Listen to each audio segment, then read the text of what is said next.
बिस्मिल्लाहिर्रहमानिर्रहीम। अस्सलामु अलैकुम वरहमतुल्लाहि वबरकातुहू। आप सब दोस्त कैसे हैं? उम्मीद करता हूँ खैरियत से होंगे। मैं हूँ गुलाम मुस्तफ़ा बरकाती और आप देख रहे हैं यूट्यूब चैनल गुलाम मुस्तफ़ा बरकाती। आज हम एक नई वीडियो के साथ हाजिर हैं। आज की हमारी वीडियो का उन्वान है कि बादशाह जो है वो अपनी ही ख़रीदी हुई लोंडी और कनीज़ के इश्क में मुब्तला हो गया। आखिरकार इस इश्क का अंजाम क्या हुआ, ये सारी कहानी और दास्तान क्या थी, इससे सबक क्या मिलता है, आइए वाक़ये को शुरू करते हैं। इस वाक़ये को मौलाना रूम रहमतुल्लाहि तआला अलैह ने अपनी मसनवी शरीफ में नक़ल फ़रमाया है। मसनवी शरीफ के अंदर मौलाना रूम रहमतुल्लाहि तआला अलैह लिखते हैं कि एक बादशाह ने एक लोंडी को ख़रीदा। उसके हुस्न व जमाल को, उसकी रंगत व सूरत को और नैन और नक्श देखकर बादशाह जो है उस लोंडी के इश्क में गिरफ़्तार हो गया। दिन रात उसके ख़यालात के अंदर मगन रहने लगा। खाने के उसको ज़ायके अच्छे नहीं लगते थे। दिन और रात उसके तकलीफ़ में कटने लगे। सिर्फ़ यही नहीं, दूसरी मुसीबत बादशाह के लिए ये भी खड़ी हो गई कि वो जो लोंडी थी जिसकी मोहब्बत और इश्क में बादशाह गिरफ़्तार हुआ था, वो बीमार हो गई। वो बीमार हो गई तो बादशाह ने कहा, अगर ये बीमारी में मर गई तो फिर मेरा जीना भी बेकार है। अब बादशाह ने उसके इलाज करवाए, तबीबों को, हकीमों को, दाना लोगों को दिखाया, लेकिन तमाम इलाज बेकार साबित हुए। उसका मर्ज़ ख़त्म ना हुआ, उसकी बीमारी दूर ना हुई। बादशाह जो है शब व रोज़ इसी फ़िक्र में मुब्तला रहता था कि आखिरकार उस लोंडी की सेहत का क्या हल है, वो सेहतयाब होगी, नहीं होगी, क्या माजरा है, ये बीमार है, ठीक क्यों नहीं होती। बिलाखिर एक रात जब बादशाह सोया, उसने ख्वाब में देखा कि कोई उसे कहने वाला कह रहा है कि फ़लाँ रस्ते पर चले जाओ, वहाँ पर एक दाना शख्स का, बुज़ुर्ग शख्स का गुज़र होगा, वो तुम्हें सारे इस मर्ज़ के बारे में बताएँगे, इसका हल बताएँगे, ये सारी कहानी बताएँगे। चुनाचे रात के वक़्त बादशाह ने ख्वाब देखा, आँख खुल गई। अब बादशाह के लिए रात काटना भी मुश्किल हो गया कि आखिर कब रात कटेगी, कब दिन का उजाला फूटेगा और मैं उस रास्ते पर जाऊँगा और वो शख्स मिलेगा, नहीं मिलेगा, मिलेगा तो क्या कहेगा।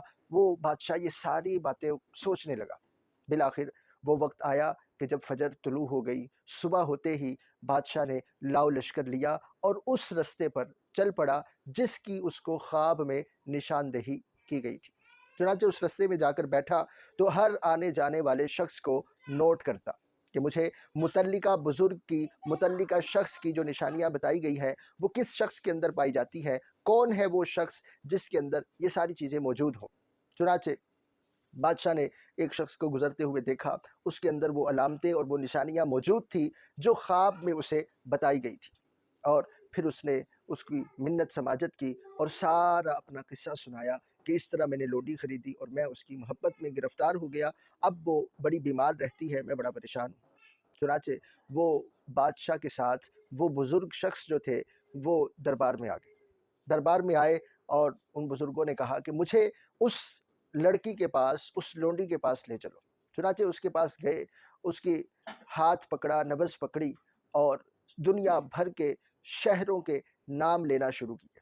कभी किस शहर का नाम, कभी किस शहर का नाम, यहाँ तक कि उस दाना शख्स ने बुखारा शहर का नाम लिया। जब बुखारा शहर का नाम लिया तो बादशाह की उस लोंडी का जो रंग था वो तब्दील हो गया। दाना शख्स ने वहीं पर बुखारा पर शहरों का नाम लेना रोक दिया। चुनाचे फिर उस दाना शख्स ने उसका बाजू पकड़कर बुखारा शहर के मुख्तलिफ मोहल्लों के, इलाकों के नाम लेना शुरू किए। चुनाचे फिर एक ऐसे मोहल्ले का नाम लिया जिस पर उस लड़की का रंग मज़ीद तब्दील हो गया। फिर उस मोहल्ले की गलियों के, बाज़ारों के नाम लेना शुरू किए। फिर एक ऐसी गली का ज़िक्र आया जिस पर उसके रंग में मज़ीद तब्दीली आई, उसके चेहरे में तब्दीली आई, आसार तब्दील हुए। फिर उस गली के जितने घर थे, सब घरों का उस दाना शख्स ने ज़िक्र किया। पूछा कि बताओ उस घर में कौन-कौन रहता है? उसी लड़की से पूछने लग गए। ज़ाहिर है दाना शख्स को क्या पता कि मोहल्ले कौन से, गली कौन से, उससे पूछ रहे हैं। तो चुनाचे वो लड़की ने घरों के नाम लेना शुरू किए तो एक घर का नाम लेते हुए लड़की जो है उसका रंग मज़ीद तब्दील हुआ। कहा कि बस करो। अब कहा कि इस घर के जितने फ़र्द हैं, सबके बारी-बारी नाम लो। उस सबके नाम लेना शुरू किए तो एक शख्स का जब उसने नाम लिया तो उसका रंग जो है वो ख़ासा तब्दील हो गया। کہا کہ بس۔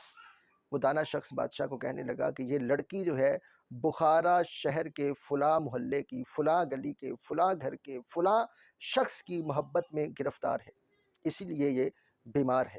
مولانا روم رحمۃ اللہ تعالی علیہ نے اس حکایت کو نقل کرنے کے بعد جو سبق لکھا ہے، وہ سبق یہ لکھا ہے کہ اگر ہم نبی علیہ السلام سے محبت کا دعویٰ کریں، محبت کا دم بھرے، محبت کا اعلان کریں، محبت کی کہانیاں مطلب اپنے اوپر رکھیں، لیکن ہم حضور علیہ السلام کے شہر مدینہ شریف یا ان کی جائے ولادت مکہ کے ذکر پر ہمارے چہروں کے رنگ تبدیل نہ ہو، تو پھر فرمایا کہ ایسا مسلمان، ایسا عاشق رسول، ایسا محب النبی کہلانے والا اپنی محبت میں اس لڑکی سے بھی جھوٹا ہے، کہ اس لڑکی کی تو دنیا کی محبت ہے اور وہ اس کے اندر اس کا رنگ تبدیل ہو جائے محبوب کے شہر پر، لیکن ہمارا رنگ حقیقی محبت پر بھی تبدیل نہ ہو، تو ہم پھر اس لڑکی کی محبت سے بھی ہماری محبت جھوٹی ہے۔ امید کرتا ہوں آپ کو ہماری آج کی ویڈیو اچھی لگی ہوگی۔ اگر آپ کو ہماری ویڈیو اچھی لگی ہے، ہماری ویڈیو کو لائک کریں، شیئر کریں، کومنٹ باکس میں اپنی رائے کا اظہار ضرور کیجیے گا۔ ملیں گے نئی ویڈیو میں، نئے ٹاپک، نئے عنوان کے ساتھ، تب تک کے لیے